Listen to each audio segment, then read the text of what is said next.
siya. Idol ko siya. Idol ko siya. Idol natin si Miss Edna Babaw Ullman, isang abstract painter, healer at teacher diyan po naman sa Germany.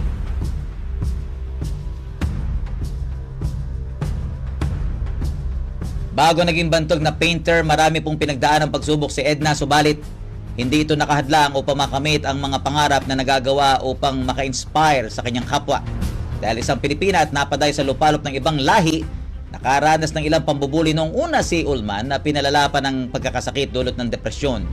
Siya po ay nakoma, tinamaan ng asthma, nagkaroon ng bali ang likod, subalit tinis niyan lahat, sinikap na magpagaling at makabangon bilang pagtanaw ng utang na loob sa pagpapagaling ng Panginoong Diyos.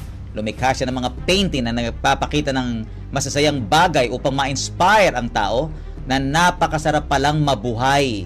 Kasama din dito ang mga obra maestra na nagpapakita po ng tiwala sa Diyos at ang malaking magagawa niya upang tulungan ang sangkatauhan.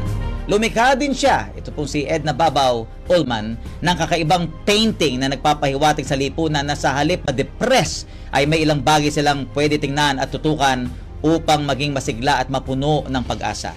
Dahil dito si Edna po na pinsan ng isa ring kilalang mamamahayag, si Julius Babaw, ay umani ng mga pagkilala at parangal sa mga pahayagan at maging mula sa German authorities.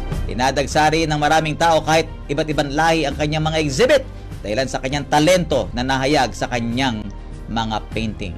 Edna Babaw Ullman, na sa halip na magpadagan sa mga problema at depresyon, ay ginamit itong tungtungan upang maka-inspire sa ibang tao, lalo ang mga pinapanawan ng pag-asa. Ma'am Edna, idol ka namin. Professor on Air. Professor on Air. RBMT. Mga balitang mahalaga sa